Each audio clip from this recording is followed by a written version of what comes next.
Eh bien, bonsoir à toutes et à tous, et bienvenue dans cette toute nouvelle vidéo ASMR. Et aujourd'hui, vous n'en rêvez pas, on se retrouve bien pour une vidéo sur Hunter x Hunter sur la chaîne. Vous m'avez honnêtement plutôt spammé depuis des années sur YouTube pour me dire de regarder Hunter x Hunter. Et bah vous avez raison d'une certaine manière car il s'agit d'un manga et d'un animé vraiment culte, c'est quand même un classique. Donc j'avais toujours eu envie de commencer et à force d'insister, vous m'avez fait commencer tout simplement. Donc aujourd'hui on se retrouve pas pour parler de tout Hunter x Hunter car je n'ai évidemment pas terminé. J'ai vu une trentaine d'épisodes, mais je me suis dit pourquoi pas revenir sur chacun des arcs. Ça pourrait être intéressant, alors à vous de me dire si ça peut vous intéresser, mais je pense que faire une petite vidéo pour vous donner mon avis sur chaque arc, ou en tout cas sur ce premier arc déjà pour commencer, je trouvais ça plutôt intéressant. On commence du coup avec l'examen des Hunters, qui est évidemment le premier arc de l'œuvre, et ça nous introduit en fait les personnages principaux, donc tout ce qui va être Gon, Killua, Leolio, Kurapika, et même Hisoka, qui dès le début je trouve est assez flippant. Donc de ce côté-là, c'est plutôt bien réussi. Mais je dirais que ce qui vraiment va être la principale qualité de l'arc, ça va être la facilité avec laquelle on se prend en jeu en fait. On va s'attacher très facilement à Gon pour sa joie de vivre, et les autres personnages, on va aussi apprendre à les apprécier. Par exemple, Killua, ça va plutôt être pour le côté purement stylé, badass, au-dessus de tout le monde, génie. Leolio, ça va plutôt être parce que c'est le comic relief, donc c'est un personnage qui est drôle. Kurapika, en ce qui me concerne, c'était plutôt pour le côté bienveillant. Et voilà, du coup, on s'attache facilement à tous les persos principaux qui nous sont présentés globalement, hein, parce qu'après il y a d'autres personnages bien sûr, mais on va surtout suivre ce groupe de 4 et on s'y attache vraiment hyper facilement.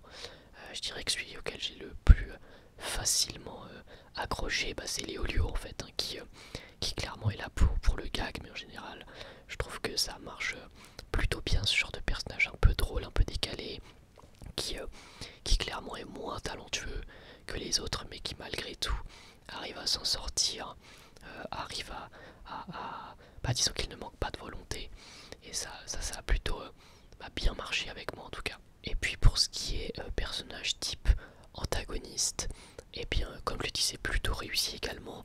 Alors on va surtout s'attarder sur Hisoka.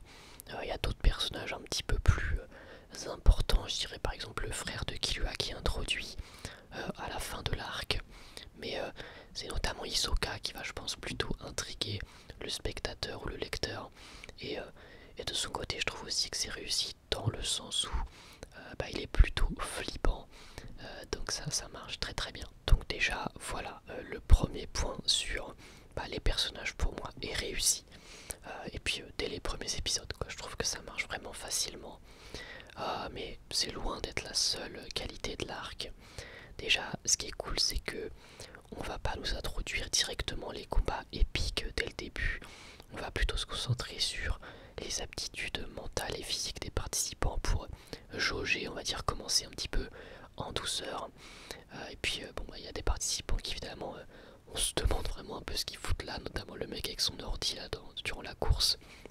Mais sinon c'est intéressant parce que comme les participants, on va nous aussi observer les autres participants, voir ce qui va nous être montré sur eux, et puis on arrive assez facilement à déterminer une échelle de puissance et une échelle d'importance, notamment avec les designs des personnages. Ça c'est toujours assez drôle quand tu vois le design d'Hisoka ou de Kurapika et que tu vois le design d'un mec random en fond. Tu vois clairement qui a de l'importance.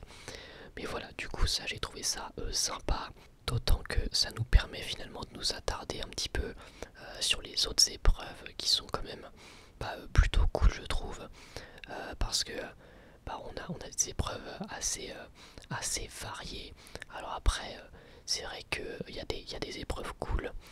Après, il y a peut-être aussi quand même l'épreuve de la cuisine qui m'a semblé peut-être un petit peu hors sujet, en baisse de rythme. Mais sinon, franchement, le reste des épreuves m'ont vraiment plu. Et je trouve que c'était une bonne idée, hein, d'offrir 5 épreuves différentes. Ça permet justement aux spectateurs de voir un petit peu autre chose à chaque fois. Alors toujours un petit peu tourner autour du combat, de l'affrontement, mais c'est jamais direct. Enfin rarement direct plutôt. Et ça, je trouve ça plutôt très très sympa. Aussi, mention spéciale à la 4e épreuve sur l'île, que j'ai trouvé très sympa, très plaisante à suivre. Et puis ça a pu aussi commencer la quête secondaire, on va dire, de Gon, à savoir prendre sa revanche sur Hisoka, qui clairement lui a manqué de respect. Voilà, en tout cas, ce qui est cool, hein, dans Star quand même, c'est que même si on sait du coup que les personnages vont survivre, les personnages principaux, bah t'as quand même une tension et une pression.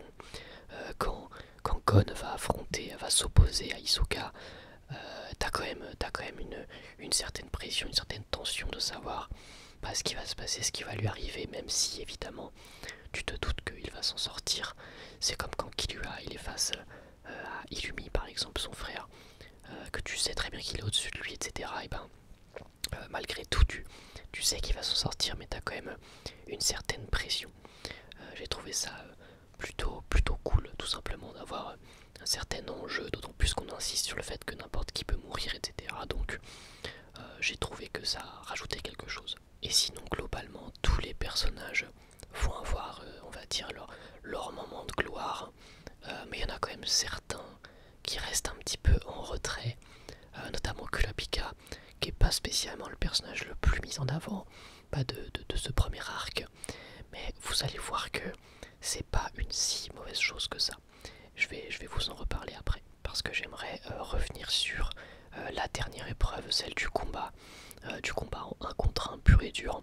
Bon déjà, je trouve que c'est cool qu'elle arrive en dernier, ça permet d'avoir, entre guillemets, de récompenser un peu le spectateur qui va se dire bon bah là on va être dans du combat pur et dur et c'est toujours plaisant dans un shonen. Mais je trouve qu'elle a aussi un intérêt tout particulier, avec le coup du frère de Killua, une fois que Gon lui a remporté son combat, et que du coup on va nous introduire le Nen avec le frère de Killua, alors que on ne sait pas du tout ce que c'est à ce moment là. D'ailleurs là où j'en suis c'est toujours un petit peu vague, je vais pas vous mentir. Mais voilà, ça permet d'introduire ça, et donc on va rajouter un peu plus de mystère en fait parmi les éléments déjà dissimulés. Par exemple, il y a plein de petites sous-intrigues comme ça, plein de questions qu'on se pose. Je sais pas, par exemple, quelle est l'histoire de Kurapika, c'est quoi exactement la famille de Killua, voire même qui sont les membres de la brigade fantôme, où est le père de Gon, que recherche Hisoka, bref, plein de questions comme ça qu'on va commencer à se poser dans ce premier arc. Et c'est très important d'avoir tous ces éléments d'intrigue, parce qu'en fait, ça va générer chez nous des attentes pour la suite.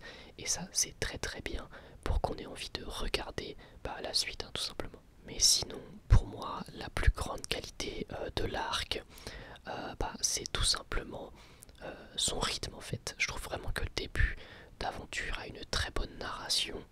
On va globalement assez rapidement à l'essentiel.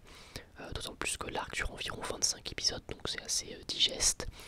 Et on va pas perdre de temps avec par exemple 50 flashbacks pour nous expliquer d'où vient tel ou tel personnage. Au contraire, en fait, on va attendre et on nous garde du mystère pour la suite, pour aborder chaque flashback, chaque sujet au moment opportun en fait. Et je trouve ça assez brillant parce que ça permet de garder du mystère autour des personnages, ça crée une attente autour d'eux, et puis surtout on casse pas le rythme, parce que c'est quand même le risque en général, lorsqu'on veut développer beaucoup de personnages en même temps, c'est de casser le rythme avec du développement de personnages, ce qui n'est pas fait ici. Ici on se concentre en fait purement sur l'examen. Je vous invite, si jamais vous comptez re-regarder Hunter x Hunter, et bien en fait je vous invite à remarquer que il n'y a quasiment pas de retour en arrière ou de flashback ou de ah tu te souviens à tel moment ou quoi. Non, globalement on va à l'essentiel. Alors Alors c'est vrai, il y a genre 1 ou 2 épisodes qui rappellent les faits passés, mais c'est plus des... C'est pas vraiment des épisodes, enfin je veux dire moi je les ai passés parce que ça sert à rien, mais c'est des épisodes rappels. Mais je veux dire, si tu prends l'arc en tant que tel, il n'y a pas de moment où on va te ramener tout le temps en arrière, etc. Il y en a vraiment très peu, et globalement l'arc se concentre uniquement ou quasi uniquement sur l'examen. Il n'y a pas de divergence en fait. Et ça, j'avoue que j'ai bien apprécié, puisque justement, moi je le dis très très souvent que le rythme est important, et je trouve que là c'était très très cool. Les épisodes s'enchaînent, glissent tout seul quoi. Après, concernant le rythme, j'avoue que j'ai quelques craintes pour la suite, étant donné que l'animé possède quand même 148 épisodes. Va y avoir forcément des moments de creux et de flottement qui vont être un peu plus longs, d'autant plus que c'est entre guillemets réputé sur internet. Le dernier arc des fourmis chimères est apparemment très très long, donc j'avoue que là-dessus j'ai quelques réserves, mais bon, en tout cas pour l'instant ça s'enchaîne tout seul, et comme on dit, on va pas pleurer avant d'avoir mal, donc tant que je suis pas confronté à ça, je vais pas m'en plaindre tout simplement. C'est vraiment juste une crainte pour la suite. Ensuite, si je dois émettre une petite critique, on va dire que moi justement je trouve qu'il y a quand même eu un moment où le rythme était un petit peu ralenti, et c'est justement quand on a voulu faire une espèce de pseudo développement de personnage. Enfin pseudo, en fait ça marche et en même temps c'est bizarre. En fait quand Gon et les autres vont à la recherche de Killua chez les Zoldyck, c'est pas inintéressant et c'est pas très long non plus, mais je me suis juste demandé à quoi ça sert en fait. À part introduire la famille Zoldyck, qui je pense devrait avoir de l'importance plus tard, et introduire également le personnage de Kanari, qui a l'air plutôt cool, j'ai pas trouvé que ça faisait grandement avancer les choses. Mais bon, honnêtement, là je pinaille un peu quand même. Je chipote parce que, en vrai, c'est l'histoire de 2-3 épisodes, c'est pas grand chose. Et puis surtout, j'imagine que ça aura son importance par la suite. Sinon, si je dois parler de la forme de l'animé, on peut dire que c'est plutôt joli. J'ai pas vu de défaut d'animation à proprement parler. Et puis les musiques sont plutôt sympas aussi. Je pense notamment à l'opening qui aujourd'hui est devenu culte, on va pas se mentir. Et je le kiffe. Mais sinon, c'est pas l'arc dans lequel on a le plus de combats.